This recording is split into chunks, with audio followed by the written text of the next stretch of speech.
So we just saw Mickey 17, which is a Bong Joon-ho movie, same director as Parasite.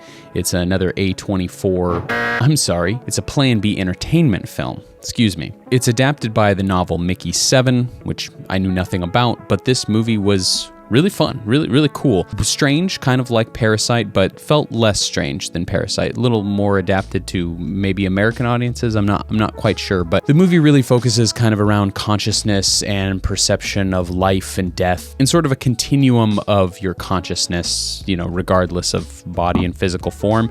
And did some kind of cool things playing with that a little bit. I mean, obviously it's a science fiction movie and a lot of comedy in it. It was very funny. I thought Robert Pattinson did an incredible job. He did sort of this weird kind of, it's not an accent, but this weird voice for his character that at first felt a little bit off-putting, but I think paid dividends throughout the movie because it really felt real to the character that he was portraying. For me personally, who really carried this movie and sold it was Mark Ruffalo. Mark Ruffalo plays a sort of dictator type crew leader on this post-apocalyptic space mission. Politics aside, it's hard to watch Mark Ruffalo's character and not think of Donald Trump.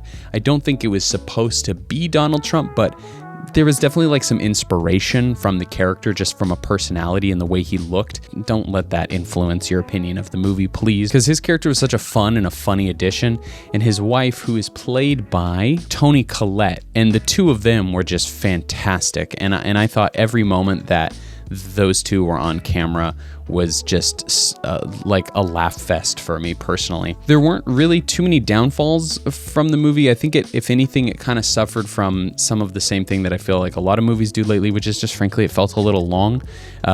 Towards the end, there is sort of this standoff between them and these alien creatures.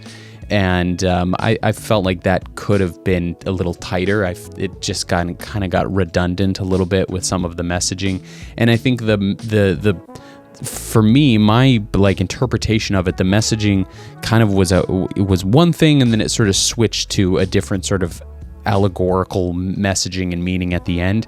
And not that was bad, but it felt almost like there was two different movies, which again, it wasn't bad. It's similar to sort of what Parasite I think was doing. So I don't know if that's just kind of the foreign director eye versus my, American expectation of what a film should be. But this was definitely a solid 8 out of 10 for me. I can definitely see it something that I watch again later down the road. It's a movie that I think I'll be thinking about for a while. I think it has a good different flavor to it. And Robert Pattinson really has turned into quite a fantastic actor.